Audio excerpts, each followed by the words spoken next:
आज की वीडियो में हम पढ़ रहे हैं कन्वर्जन, रूपांतरण।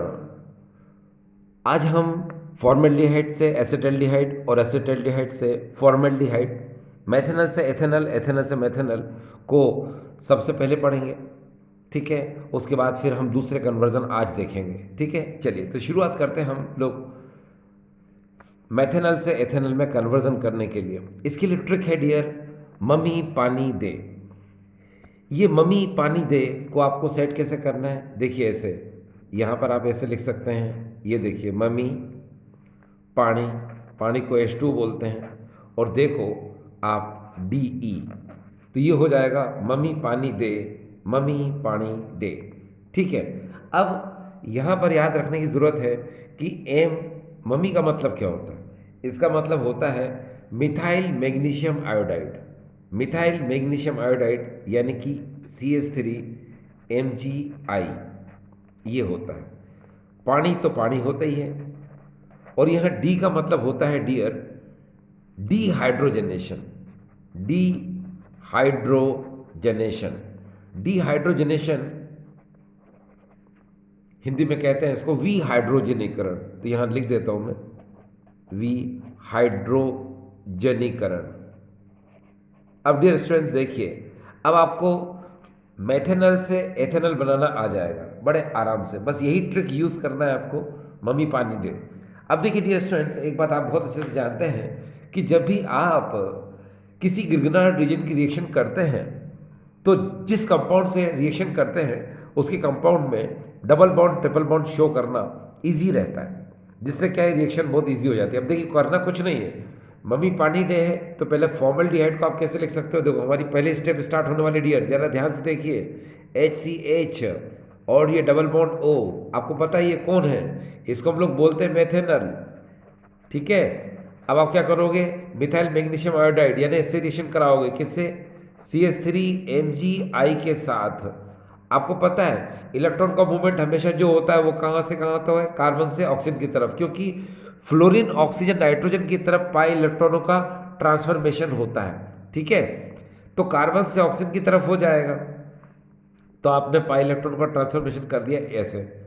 ठीक है, अब इलेक्ट्रॉनों का जब डिस्प्लेसमेंट होगा कार्बन टू ऑक्सीजन, तो ये पॉजिटिव साइन और ऑक्सीजन पर माइनस साइन आएगा। आप बहुत अच्छे से जानते हो कि रेडिकल माइनस और ये पूरा पार्ट जो है पॉजिटिव। ठीक है, अब इस नेगेटिव को आप इस कार्बन के साथ लिंक कर दो, और इस नेगेटिव के साथ MgI को लिंक कर दो।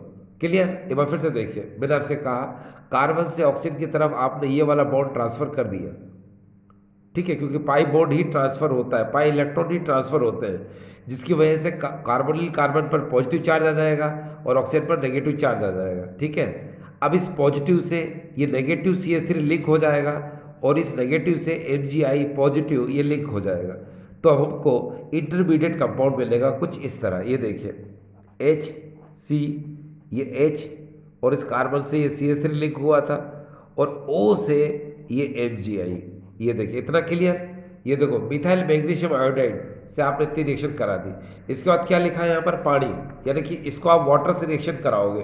तो वापस से लाओ इसको सेकेंड स्टेप में, ये देखिए HC, ये H, ये O, MgI, नीचे हो जाएगा CH3, और आप इसको रिएक्ट कराओगे H2O के साथ। ठीक है, H2O कैसे लिख सकते हो डियर, आपको पता है HOH ऐसे लिख सकते हो। ठीक है, लिख दिया आपने। आपको पता है यहाँ पर ये जो MgX यानी MgI की आदत होती है कि जब भी इसे कोई फंक्शनल ग्रुप दिखता है तो उसके साथ ये भाग जाता है, तो यहाँ पर ये क्या करेगा, OH के साथ क्या करेगा, भाग जाएगा। जब ये OH के साथ भाग जाएगा, ठीक है, तो ये H यहाँ पर लिंक हो जाएगा, तो हमको क्या मिलेगा, CH3CH2OH। ये देखिए CH3, ये हो जाएगा CH2OH मिल गया, और यहाँ पर ये पूरा MgI OH यहाँ से बाहर निकल गया। अब इस एथेनॉल को, इसको हम लोग बोलते हैं 1 डिग्री अल्कोहल को, हम थर्ड स्टेप में लाते हैं डियर स्टूडेंट्स, और थर्ड स्टेप में यहाँ लिख रहा हूँ, ये देखिए CH3CH2OH, ये देखिए। अब यहाँ डियर स्टूडेंट्स होगा क्या, यहाँ पर याद रख लीजिए कि यहाँ क्या लिखा है, इधर देखिए मम्मी पानी डे, तो ये तो हमने यूज़ कर लिया, ये भी यूज़ कर लिया वाटर का। अब डे का मतलब क्या होता है, डिहाइड्रोजनेशन, यानी कि रिमूवल ऑफ हाइड्रोजन मॉलिक्यूल। तो हम क्या करेंगे, आपको पता है कि यहाँ हम करते क्या है, कॉपर कैटलिस्ट की प्रेजेंस लेते हैं, ठीक है, और 573 केल्विन टेम्परेचर लेते हैं, जिसमें हाइड्रोजन मॉलिक्यूल क्या होगा, बाहर हो जाएगा। ये देखिए, ये H2 क्या हो जाएगा डियर, बाहर। इस H2 को आप बाहर कर दीजिए तो यहाँ क्या मिलेगा हमको, ये देखिए CH3 CHO, ये मिल चुका, और आपने H2 यानी हाइड्रोजन गैस को क्या कर दिया, बाहर कर दिया, ठीक है। तो आपने देखा यहाँ पर कि हमने क्या किया, मेथेनल से एथेनल में कन्वर्जन कर दिया। और इसके लिए आपने देखा कि ट्रिक कौन सी यूज़ किया हमने, बबी पानी दे, बबी पानी दे, ठीक है। अब हम दूसरी ट्रिक का यूज़ करेंगे डियर, और ये ट्रिक है ओला हाइपो सोडा कल्टू हाइपो ओला। ये जो ट्रिक यूज़ होती है, ये आपको पता है किस चीज़ के लिए ट्रिक यूज़ होती है डियर, याद रखिए, ये ट्रिक यूज़ होती है एथेनल से मेथेनल, ठीक है। इसका जस्ट उल्टा, अभी हमने क्या किया, मेथेनल से एथेनल बनाया, अब हम क्या करेंगे, एथेनल से मेथेनल बनाएंगे, ठीक है। क्या करेंगे डियर, एथेनल से मेथेनल, ठीक। तो चलो पहले मैं बता दूं इसमें क्या क्या करेंगे। देखो यहाँ ओला का मतलब होता है आपको ऑक्सीडेशन करना है। हाइपो, मैंने आपसे कहा था कि अगर हाइपो है तो NaOH और KOH हो सकता है, ठीक है। तो जरा देखिए इस लाइन को पूरा पढ़ लेते हैं एक बार, ओला हाइपो सोडा कल्टू हाइपो ओला। तो dear students, according to B, मेरी ट्रिक के अकॉर्डिंग याद रखिए कि अगर किसी लाइन में दो बार हाइपो आता है, जैसे यहाँ पर भी हाइपो, यहाँ पर भी हाइपो, तो फर्स्ट टाइम जो हाइपो आप लोगे, याद रखना वो NaOH ही लोगे आप। क्या लोगे, NaOH। क्यों लोगे NaOH, क्योंकि आपको पता है यहाँ सोडा लाइन है इसलिए, ठीक है। और बाद में फिर क्या लोगे आप, हाइपो में KOH लोगे। तो चलो यहाँ हाइपो में हमने NaOH ले लिया, और यहाँ तो आपको पता है इसका मतलब क्या होता है डियर, सोडा लाइम होता है। क्या होता है इसका मतलब, सोडा लाइम, और सोडा लाइम को पता क्या होता है, NaOH Ca होता है, ठीक है। और कल्टू का मतलब तो पता है Cl2 होता है। यहाँ हाइपो का मतलब क्या होता है, KOH, और यहाँ ओला का मतलब क्या होता है, ऑक्सीडेशन, ठीक है। अब देखिए पूरी ट्रिक मैंने आपको बता दी है। अब यहाँ पर करना क्या है आपको, एथेनल से डियर मेथेनल बनाना है तो बड़े आराम से बना लोगे आप, है ना।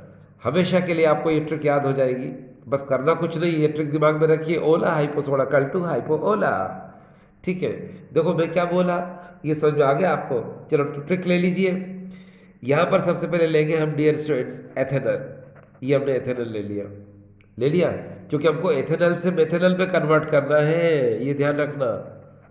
तो हमने एथेनल ले लिया, इसका ऑक्सीडेशन कर दो डियर। और ऑक्सीडेशन आपको पता है किसकी प्रेजेंस में करते हैं, ये तो पता ही होगा आपको, K2Cr2O7 प्लस H2SO4, यहाँ पर आप डाइल्यूट ले सकते हो, ठीक है।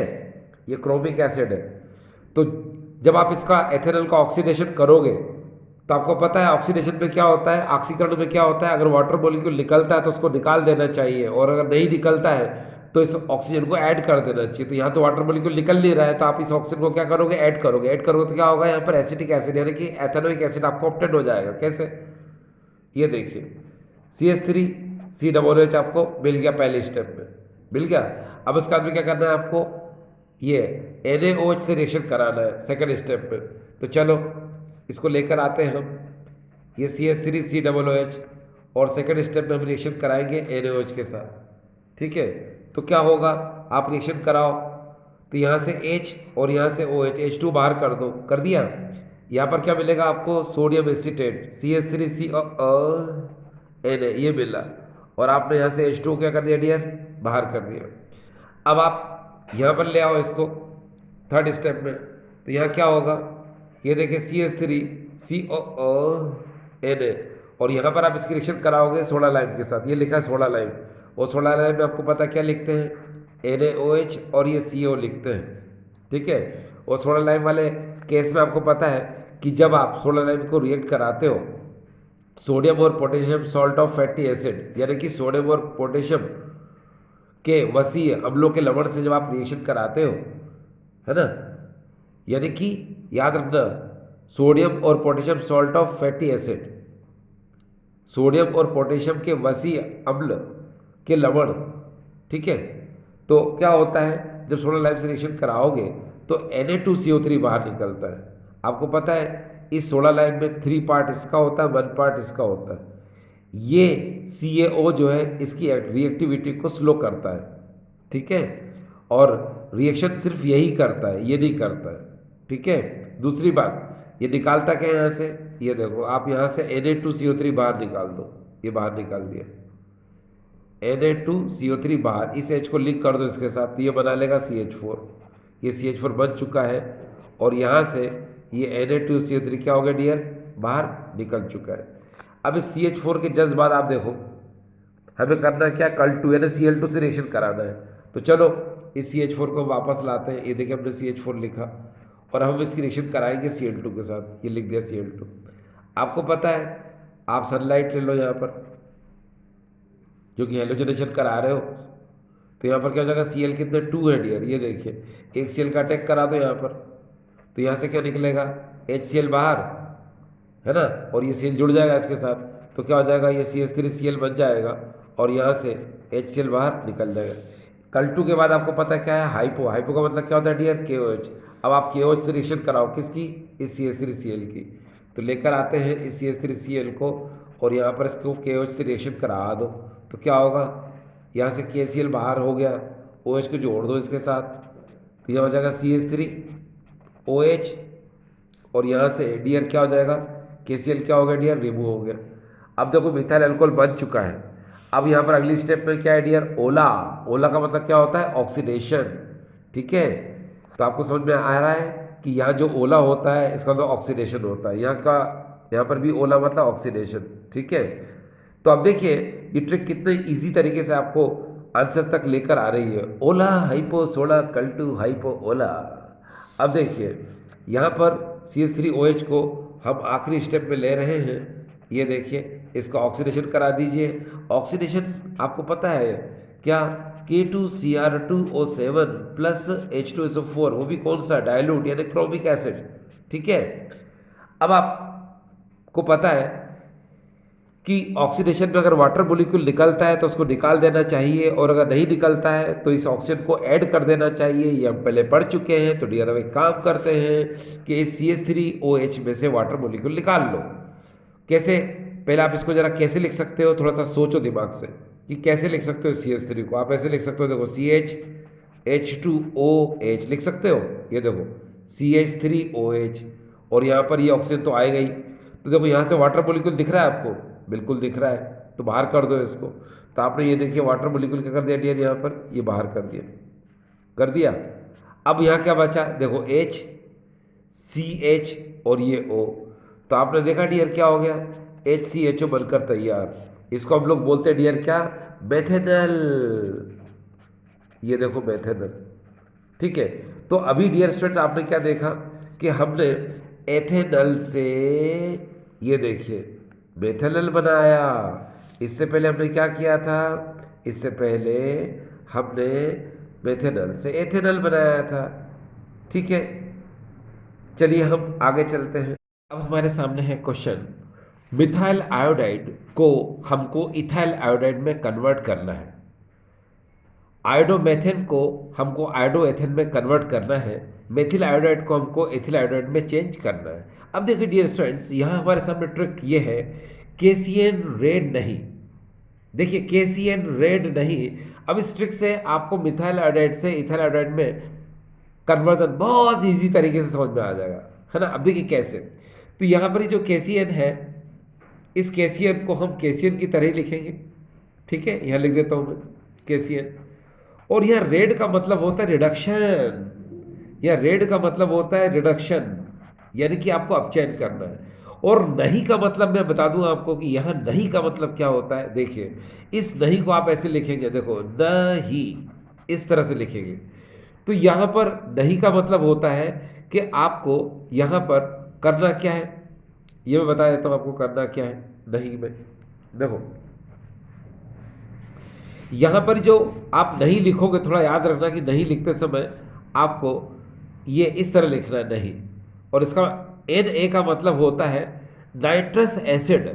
ये देखिए इसका मतलब मैं आपको बता दूं, इसका मतलब याद रखना, क्योंकि मैं ऊपर भी यूज़ करूँगा इसको, तो यहाँ NaHI ये नहीं है, और नहीं को आपको NaHI लिखना है, और यहाँ पर Na का मतलब होता है नाइट्रस एसिड। ये देखिए लिख देता हूँ मैं यहाँ पर, नाइट्रस एसिड ये होता है, ठीक है। और नाइट्रस एसिड मीन्स HNO2 होता है, और ही का मतलब तो आपको पता ही है HI, ठीक है। ये ऐसा कैसे ही है।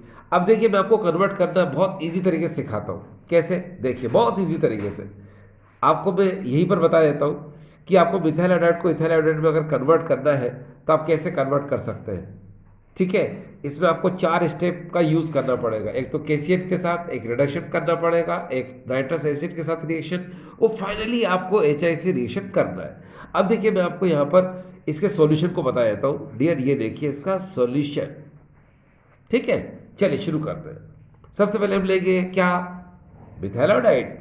हमने लिया यहाँ पर मिथाइल आयोडाइड, ये देखिए ये मिथाइल आयोडाइड ले लिया, और इसकी रिएक्शन कराएंगे हम पोटेशियम साइनाइड के साथ। आपको पता है पोटेशियम साइनाइड से रिएक्शन कराने का मतलब ये होता है कि इसमें हम नंबर ऑफ कार्बन को इंक्रीज करते हैं, कार्बन की संख्या को बढ़ाते हैं। तो यहाँ पर क्या होगा, KI यहाँ से बाहर हो जाएगा और CN यहाँ जुड़ जाएगा, तो यहाँ हो जाएगा देखिए CH3CN, और यहाँ से क्या बाहर निकला डियर, ये KI, ठीक है। अब CH3CN को हम वापस से लाएंगे, ये हम ले आए, और यहाँ पर रेड का मतलब होता है रिडक्शन, रिडक्शन मतलब अपचयन। तो हम यहाँ पर क्या करते हैं 4H लेते हैं, और यहाँ पर प्रेजेंस आप ले लो लिथियम एल्यूमिनियम एनहाइड्राइड की भी ले सकते हो। तो सर हमने लिथियम एल्यूमिनियम एनहाइड्राइड की प्रेजेंस ले ली। आपको पता है जब साइनाइड का आप रिडक्शन कराते हो, साइनाइड का अपचयन कराते हो, तो हमेशा 1 डिग्री एमिन बनता है। इसको कैसे खोल के लिखोगे, 2H और 2H, तो ये देखो CH2 और यहाँ पर हो जाएगा NH2, यानी ये बनेगा क्या, CH3CH2NH2, ये बन चुका है इथाइल अमाइन, यानी कि 1 डिग्री अमाइन। इसके बाद आपको क्या करना है, नाइट्रस एसिड से रिएक्शन करना है। चलिए इसको लेकर के आइए थर्ड स्टेप में। ये देखिए CH3CH2NH2, और आप इसकी रिएक्शन कराओगे नाइट्रस एसिड के साथ यानी HNO2 के साथ। ये देखिए आपको पता है अल्कोहल का फॉर्मेशन होगा, आपको ये भी पता है कि यह निकलेगा क्या क्या। तो देखो इस HNO2 को आप कैसे लिख सकते हो, देखो HNO ऐसे लिख लो। तो यहाँ पर क्या होगा डियर, देखिए सबसे पहले आप एक H2 बाहर कर दीजिए, ये आपने H2 बाहर कर दिया, देखते जाइएगा क्या क्या बाहर कर रहे हो। ये देखिए ये मैंने यहाँ पर H2 बाहर कर दिया। इसके बाद में N2, ये N और ये N, ये N2 क्या हो गया डियर, बाहर हो गया। तो ये मैंने प्लस N2 भी क्या कर दिया, बाहर कर दिया, आपको नजर आ रहा है। अब यहाँ क्या बचा, CH3CH2 और ये वाला O और ये वाला H, यानी क्या बचा यहाँ पर, इथाइल अल्कोहल बचा है। तो यहाँ लिख देता हूँ मैं, ये देखिए CH3CH2OH, और यहाँ पर लगा दिया प्लस। तो आपने क्या देखा डियर, देखिए क्या क्या बना, CH3CH2OH ये बन चुका है, और फिर आपको पता है H2 निकला था। तो H2 कैसे निकला था, ये H2 और ये O H2O, फिर ये N और ये N N2, ये N2। इस तरह से आपने देखा है रिएक्शन हमारी कंप्लीट हो चुकी है, ठीक है। चलिए अब यहाँ पर इथाइल अल्कोहल बनने के बाद अब हमारे पास आखिरी स्टेप बची है, HI से रिएक्शन कराना है, ठीक है। तो लेकर आओ इसको, किसको, इथाइल अल्कोहल को। तो हम लेकर के आते हैं आखिरी स्टेप में, देखिए CH3CH2OH, और इसकी रिएक्शन कराएंगे हम यहाँ पर किसके साथ, HI के साथ। तो क्या होगा डियर, ये देखिए आपने यहाँ से H2 बाहर कर दिया और I को जोड़ दिया इसके साथ, तो यहाँ हो जाएगा क्या, CH3CH2I, ये देखिए डियर ये बन गया। और निकालना क्या डियर, आपको धीरे से वाटर मॉलिक्यूल, तो प्लस यहाँ पर H2O कर दीजिए, ये आपने प्लस H2O कर दिया, ठीक है। ये क्या बाहर हुआ डियर, H2O ये बाहर कर दिया। तो आपने देखा क्या कि मिथाइल आयोडाइड से आपने इथाइल आयोडाइड का फॉर्मेशन किया, वो भी इस छोटी सी ट्रिक से। KCl रेड नहीं, KCl रेड नहीं। अब देखिए मैं इस ट्रिक का एक बार और यूज करूंगा और आपको एक बहुत बड़ा क्वेश्चन सॉल्व करके बताऊंगा, कैसे, ऐसे ऐसे, यस। अब देखिए अब हमारे सामने क्वेश्चन है यहाँ पर, इथाइल आयोडाइड से मिथाइल आयोडाइड में हमको कन्वर्जन करना है। डियर स्टूडेंट्स, अगर आप कोई भी रिफ्रेशर को यूज़ करते हैं, जैसे मॉडर्न ABC यूज़ करते हैं या फिर मानो प्रदीप यूज़ करते हैं, ठीक है, तो उसमें आप जब इसके सॉल्यूशन को देखेंगे तो आपको एक बहुत बड़ा सॉल्यूशन आपको इसका नज़र आएगा। लेकिन इसके सॉल्यूशन को आप बहुत इजी तरीके से इस ट्रिक से समझ सकते हैं। ये जो ट्रिक आप देखते हैं, ये ट्रिक पहले भी आप पुराने वीडियो में पढ़ चुके हैं, तो आपके लिए तो काफ़ी इजी ट्रिक है ये, ठीक है। क्योंकि पुराने वीडियो में जिस तरह से ये ट्रिक है बिल्कुल उसी तरह से थोड़ा सा चेंज करके इसको यूज़ किया गया है। क्यों? ताकि आपको जल्दी से याद हो जाए। अब देखिए ट्रिक कैसे यूज़ होगी। आपको करना क्या है, देखो, हाइपो ओला ओला अमोनी डेल्टा हाइपो ब्रोमो नहीं, देखो यहां पर भी मैंने वही वर्ड यूज किया, नहीं। फिर से देखो, हाइपो ओला ओला अमोनी डेल्टा हाइपो ब्रोमो नहीं। अब देखिए, आपको मैंने बताया था कि अगर किसी भी वीडियो में अगर आप देखें तो मैंने आपको बताया था कि 2 बार हाइपो वर्ड अगर आता है तो शुरू में आप एनओएच ले सकते हैं, ठीक है ना। यस, और बाद में आपको क्या लेना पड़ेगा यहाँ पर, आप चाहो तो बाद में यहाँ पर क्या लेंगे, केओच लेंगे, ठीक है। दूसरी बार अगर हाइपो आता है, देखो हाइपो हाइपो या एनओएच केओच, या आप यहाँ पर आपको जो इच्छा हो वो ले लो, कोई फर्क नहीं पड़ता। चलिए इजी करने के लिए ऐसा करते हैं। तो यहाँ पर क्या करना है, आप शुरू में एनओएच और यहाँ पर केओच लेना है आपको, ठीक है। चलो शुरू करते हैं। देखिए, एथिल आयोडाइड से मिथिल आयोडाइड बनाना है, तो पहले हम लेते हैं यहाँ पर एथिल आयोडाइड CH3CH2I। आपको पता है हाइपो का मतलब यहाँ क्या होता है, हाइपो का मतलब होता है यहाँ पर KOH। आप इसकी रिएक्शन करा दो तो यहाँ से क्या हो जाएगा, KI यहाँ से बाहर, OH को जोड़ दो तो क्या हो जाएगा, CH3CH2OH। ये हो गया, क्या बाहर निकला, KI, ये आपने KI बाहर निकाल दिया। अब देखो यहाँ ओला का मतलब आपको पता है, ओला का मतलब होता है ऑक्सीडेशन, ये मैंने बताया था। यहाँ हाइपो का मतलब होता है KOH, ओला मतलब ऑक्सीडेशन, फिर अगेन ओला, ओला मतलब ऑक्सीडेशन, अमोनी मतलब NH3 से रिएक्शन करना, डेल्टा मतलब हीट करना, ठीक है। और हाइपोब्रोमो का मतलब आपको पता है KOH एंड Br2, ठीक है, ठीक है। हर चीज़ लिख देता हूँ मैं यहाँ पर, इसका मतलब क्या होता है डियर, ये हीट करना। हाइपोब्रोमो का मतलब आपको पता है KOH एंड Br2, ठीक है। और नहीं का मतलब मैंने आपको बताया था, ये देखिए नहीं, यहाँ पर क्या है, ये बताया था मैंने, nitrous acid and hydrogen iodide. Nitrous acid की आपको रिएक्शन कराना है और हाइड्रोजन आयोडाइड की रिएक्शन कराना है, जो अभी हमने नीचे की थी ना, ऐसे ही, ठीक है। चलो शुरू करें, याद हो जाएगी आपको। अब देखो यहाँ पर क्या हुआ, हाइपो के से रिएक्शन कराई, KI बाहर और जोड़ दिया, यानी इथाइल अल्कोहल बन गया। इसके बाद हमको ओला यानी ऑक्सीडेशन कराना है, तो मैंने आपको बताया था ऑक्सीडेशन में अगर वाटर मोलिक्यूल निकलता है तो उसको हमको निकाल देना चाहिए, ठीक है। तो लेकर क्या हो इसको, ये लेकर आए हम, ये देखिए CH3CH2OH, इसका ऑक्सीडेशन कर दो। आपको पता है ऑक्सीडेशन किसके प्रेजेंस में होता है, पता है आपको, क्रोमिक एसिड के प्रेजेंस में, यानी K2Cr2O7 प्लस H2SO4, ठीक है। कौन सा, डाइल्यूट, इसको क्रोमिक एसिड बोलते हैं। अब क्या होता है कि जब भी हम ऑक्सीडेशन करते हैं तो वाटर मोलिक्यूल निकलता है तो निकाल देना चाहिए। देखिए वाटर मोलिक्यूल दिखाई दे रहा है आपको, बस निकाल दो और ऑक्सीजन को जोड़ दो इसके साथ, तो हमको क्या मिलेगा, CH3CHO मिल गया, और यहाँ से H2 क्या कर दिया, रिमूव कर दिया। अब फिर से ओला, ओला मतलब फिर से ऑक्सीडेशन कर दो, चलो पकड़ के लाओ इसको, किसको, CH3CHO को। अब आप CH3CHO को लेकर के आए, फिर से आपने ऑक्सीडेशन कर दिया, ऑक्सीडेशन इसी की प्रेजेंस में होगा, K2Cr2O7 प्लस H2SO4, ये डाइल्यूट, ठीक है। तो क्या होगा, आपको मैंने बताया था ऑक्सीडेशन में अगर वाटर मोलिक्यूल निकलता है तो उसको निकाल देना चाहिए, और अगर ऑक्सीडेशन में वाटर मोलिक्यूल नहीं निकलता है तो उस ऑक्सीजन को ऐड कर देना चाहिए। तो हमको क्या करना पड़ेगा, यहाँ पर ऐड करना पड़ेगा, क्योंकि यह निकल नहीं रहा है ना, है ना। तो आप इस ऑक्सीजन को क्या करो, ऐड कर दो, तो आपको क्या मिलेगा, ये देखिए CH3CH, यानी एसिटिक एसिड मिल गया आपको। अब क्या करोगे आप, देखो हाइपो KOH, ओला ओला ओला ओला, अब क्या करेंगे आप, अमोनी यानी अमोनिया से रिएक्शन कराओगे, किसकी, इसकी। तो पढ़ के लाओ फिर से, कम ऑन, ये आ जाएगा CH3COOH। आपने इसकी NH3 से रिएक्शन कराई। आपको पता जब भी आप किसी कार्बोक्सिलिक एसिड की रिएक्शन अमोनिया से कराते हो तो हमेशा अमोनियम ईस्टर का फॉर्मेशन होता है, यानी NH3H के साथ जुड़कर NH4 का फॉर्मेशन करता है। तो यहाँ पर क्या हो जाएगा, CH3COONH4, इसको हम लोग कहेंगे अमोनियम ईस्टर, यानी अमोनियम एसीटेट भी बोल सकते हैं, ठीक है। तो अब ये बन चुका है। इसके बाद में क्या लिखा है यहाँ पर, डेल्टा। इस डेल्टा का मतलब क्या होता है, हीट करना।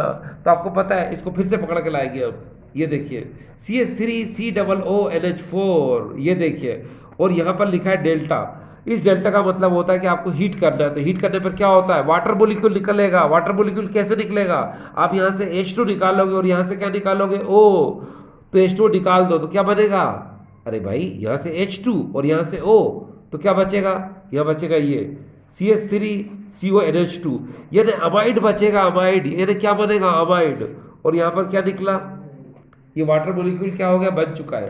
अब डियर स्टूडेंट्स क्या करेंगे, जब भी अमाइड बनता है तो आपको पता होगा डियर, हाइपोब्रोमो, यानी आप समझ जाना, जब भी हाइपोब्रोमो दिया जाए तो उसके आगे अमाइड जरूर बनेगा। जब भी हाइपोब्रोमो दिया जाए तो उसके आगे अमाइड जरूर बनेगा, तभी तो डियर वो रिएक्शन होती है हॉफमैन ब्रोमाइड रिएक्शन, यानी कि हाइपोब्रोमाइड रिएक्शन।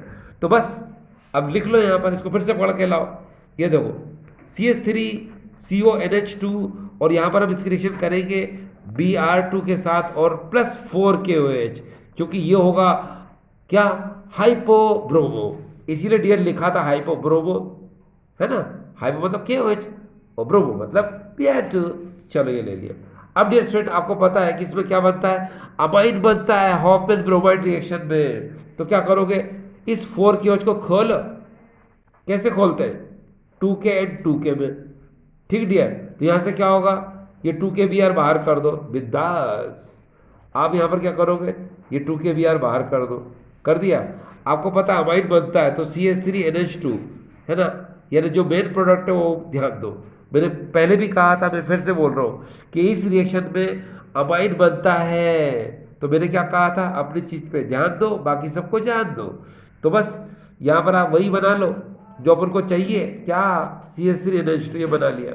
अब क्या करेंगे डियर, देखिए यहाँ पर क्या क्या बचा।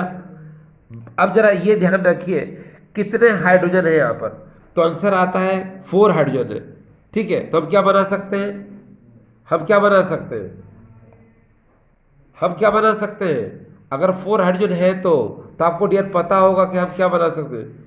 सुनो 2H2 बना सकते हो, कि अगर 4 हाइड्रोजन है तो 4 के हाफ कितने होते हैं, 2H2। तो आप यहाँ पर ये 2H2 आपने बना दिया। अब पूरे हाइड्रोजन यूज में आ चुके हैं 4, ऑक्सीजन कितने यूज में आ चुके हैं, ऑक्सीजन कितने यूज में आ चुके हैं, ऑक्सीजन अगर आप ध्यान से देखें तो यहाँ पर टोटल ऑक्सीजन कितने हैं, ये देखिए यहाँ अगर आप ध्यान से देखें 4 ऑक्सीजन ये है और इसको मिला के कितने 5 ऑक्सीजन है। होने कितने चाहिए, होने चाहिए टोटल 5, किधर, इधर भी 5 होने चाहिए। तो आपको क्या क्या बचा है आपके पास, देखो एक तो K2 बचा है, फिर CO बचा है, और इधर से भी 2 ऑक्सीजन बचे हैं, यानी क्या बन सकता है डियर यहाँ पर K2CO3, यानी ये K2CO3 यहाँ से बाहर निकल गया। अब ये रिएक्शन पूरी तरह से यहाँ पर बैलेंस हो चुकी है, और क्या मिला डियर, हमको अमाइन मिला है, मिला अमाइन। इस अमाइन को वापस से लाएंगे हम, ये हम अमाइन को लेकर आए CH3NH2 लाए, ये देखिए ये CH3NH2 हमने बना लिया, है ना। आपको पता चल गया, देखो CH3NH2 2KBr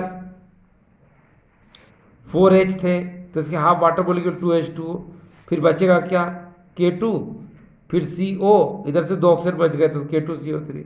अब डियर आगे देखिए यहाँ पर क्या लिखा था, दही, दही का मतलब होता है नाइट्रस एसिड और हाइड्रोजन आयोडाइड से रिएक्शन बाकी है। तो चलो पहले नाइट्रस एसिड से रिएक्शन कर लो। नाइट्रस एसिड मतलब क्या होता है, HNO2 होता है। ये देखो इसको कैसे लिखोगे, HNO, ऐसे। तो क्या होगा डियर, ये देखिए बड़े आराम से देखिए, यहाँ से एक H2 बाहर कर दो, यहाँ से N2 भी बाहर कर दो, OH यानी मिथाइल अल्कोहल बन जाएगा। ये देखिए ये CH3OH, और यहाँ पर देखो N2 बाहर, और यहाँ से H2 भी बाहर हो गया, ठीक डियर। अब आखिरी स्टेप बची है डियर, वो देखिए HI से रिएक्शन कराना है, क्योंकि आपको पता नहीं, नहीं का मतलब क्या होता है, nitrous acid and hydrogen iodide. तो ये तो रिएक्शन हो गई नाइट्रस एसिड से, अब कौन सी बची, हाइड्रोजन आयोडाइड से। तो चलो हाइड्रोजन आयोडाइड से रिएक्शन करा दो, किसकी, मिथाइल अल्कोहल की। तो ये देखिए ये CH3OH की आपने HI से रिएक्शन जैसे ही कराई तो यहाँ से वाटर मॉलिक्यूल निकल जाएगा, और यहाँ बन जाएगा क्या, मिथाइल आयोडाइड, और यहाँ से वाटर मॉलिक्यूल निकल गया। तो देखा डियर आपने, इसमें भले ही इतनी सारी स्टेप्स हैं, कई लोगों को ये टफ रिएक्शन लग सकती है, लेकिन डियर स्टूडेंट्स आपको टफ नहीं लग सकती, क्यों, क्योंकि आपके पास ट्रिक है, ठीक है, यस। और ट्रिक से आप बहुत सारे क्वेश्चन को बड़े आराम से कर सकते हैं, वो भी किस में, चुटकियों में, ठीक है। तो आई होप डियर स्टूडेंट्स ये ट्रिक आपको अच्छी लगी होगी और ये ट्रिक भी आपको अच्छी लगी होगी। कैसी है? रेड नहीं। ठीक है, थैंक यू।